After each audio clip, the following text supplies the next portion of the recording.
Vocês devem estar vendo as notícias de que o Congresso americano deu 10 dias para que o Alexandre de Moraes responda a alguns questionamentos, né? Quando mais recentemente nós tivemos uma audiência pública com a presença do Paulo Figueiredo, do dono da rede social Rumble, do jornalista o Michael Schellenberg e de um outro, né, representante da esquerda lá que estava, vários questionamentos surgiram. E isso daí é que dá a base para o deputado Chris Smith, agora ele, que é membro da Comissão de Relações Exteriores dos Estados Unidos e da subcomissão que realmente toma conta dessa parte de direitos humanos, e é por isso que o Chris Smith está tocando adiante essa pauta, não por outro motivo.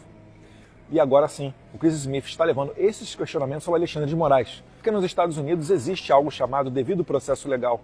E as instâncias elas têm que ser esgotadas antes de se ter uma decisão, um referendo final. Então, assim sendo, o que os americanos estão fazendo é seguindo o passo a passo desse devido processo legal, dando a chance, ao contrário do que fez Alexandre de Moraes para várias pessoas no Brasil, dando a chance para o Alexandre de Moraes se defender. E são várias perguntas que são feitas pelo deputado Chris Smith. Antes de entrar nelas, vale lembrar quem é esse deputado. Ele não é um bolsonarista. Ele nunca, como diz uma parte da imprensa brasileira, né, ridiculamente, ele nunca sequer se encontrou com Jair Bolsonaro. Ele está apenas no mesmo partido do Trump, mas sequer é daquela ala, vamos dizer assim, mais trumpista, do MAGA, né, que eles falam nos Estados Unidos, o Make America Great Again. Inclusive o Chris Smith, várias vezes, ele vota com a esquerda dentro do Congresso americano. E eu lembro aqui uma oportunidade em que ele votou, inclusive, sobre uma limitação de uma idade maior para você ter acesso a armas de fogo, o que foi muito criticado pelos conservadores e pela direita americana. Então este é o Chris Smith, um deputado 100% moderado e, mais do que isso, 2 pontos a serem notados aqui acerca deste congressista norte-americano. Ele é o congressista mais antigo com mandato lá. Eu nasci em 1984. O Chris Smith assumiu seu primeiro mandato de deputado federal em 1983. E desde então ele vem se reelegendo, passando vários presidentes, vários governos nos Estados Unidos. Iniciando lá nos anos 80, quando o presidente era ninguém menos do que Ronald Reagan. Esse deputado, a segunda observação que tem que ser feita acerca dele, é que ele é famoso e conhecido por conseguir articular de maneira exitosa dentro dos Estados Unidos os PLs, né, ou os Acts, as leis que acabam sancionando outros países. Mais recentemente, ele conseguiu aprovar, né, a lei da sanção, a lei da democracia acerca da Bielorrússia, né, Bielorrússia Democracy Act, que conseguiu sancionar a Bielorrússia, que é a última ditadura da Europa, né, que hoje vive sob o jugo do ditador Lukashenko. E não só isso, ele fez essa lei com muita atenção às violações da liberdade de imprensa, para garantir que a informação, a liberdade de expressão e a liberdade de imprensa pudesse retornar para a Bielorrússia. Então esse é o Chris Smith. E o que ele está perguntando para Alexandre de Moraes?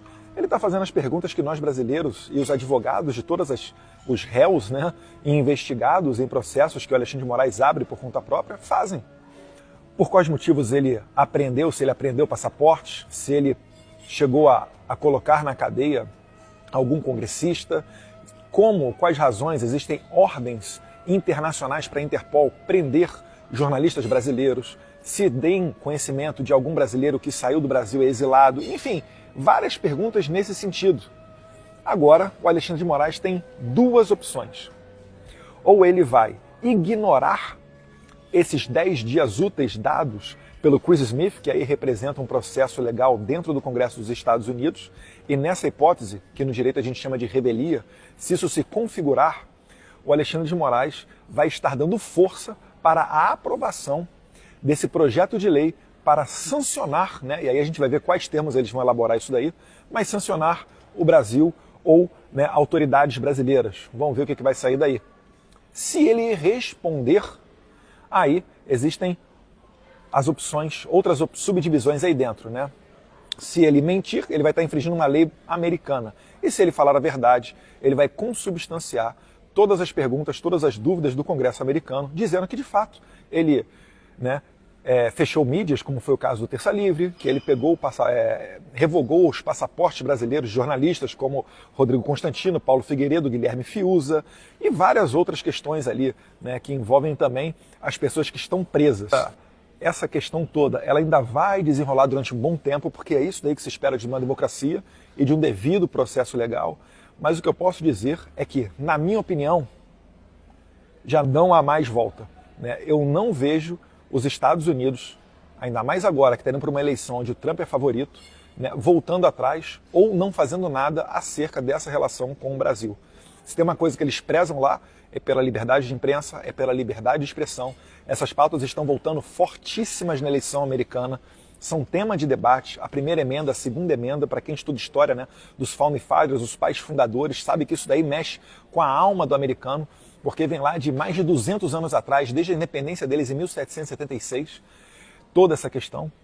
Então, eu acredito que os passos adiante serão, né, de que os Estados Unidos, de fato, vai cada vez mais se debruçar sobre as condutas de Alexandre de Moraes no Brasil e também sobre as suas ações que vão para além do território brasileiro, né? Bloquear contas, pedir para redes sociais derrubarem perfis mesmo fora do Brasil, essa questão toda de jornalistas toda hora abrindo conta 1, conta 2, conta 3, conta 4, né? A censura que foi feita, a intimidação durante o período eleitoral de 2022, que inclusive essa história também tem total possibilidade de ser passada a limpo, porque a censura ela veio forte principalmente quando o Alexandre de Moraes estava sob a presidência do TSE. Eu não vou relembrar aqui os fatos, vocês conhecem muito bem, né? A exceção, a gente vai violar a Constituição, mas é só até o segundo turno da eleição, vocês lembram disso? E vale mais um recado aqui antes de terminar esse vídeo. Não é só, né, o Alexandre de Moraes. Isso daí não é uma questão pessoal ou qualquer coisa desse tipo. É uma questão institucional. Então, isso daí, muito provavelmente, também vai alcançar a todos aqueles que estão executando as ordens do Alexandre de Moraes. Pelo menos é isso daí que normalmente se espera quando congressistas americanos se debruçam sobre um caso como esse. Ontem foi com a Bielorrússia. Amanhã será provavelmente com o Brasil. Um abraço a todos vocês. Muito obrigado pelo carinho, pelo apoio que vocês me dão aqui nas redes sociais. E quem puder compartilhar esse vídeo para fazer a verdade chegar ao maior número de pessoas, pode ter certeza que vai estar ajudando a causa da liberdade. Fiquem com Deus. Gostou desse conteúdo e quer aprender mais? Eu tenho agora uma plataforma exclusiva de treinamento junto com Nicolas Ferreira, Ana Campagnolo, Gustavo Gaia, Rafael Nogueira e vários outros para te ensinar a se defender das mentiras da esquerda e, além disso, para a gente também ter um ambiente para unir e preparar a direita para os desafios que estão vindo. Espero que você entre lá, acesse e garanta a sua matrícula.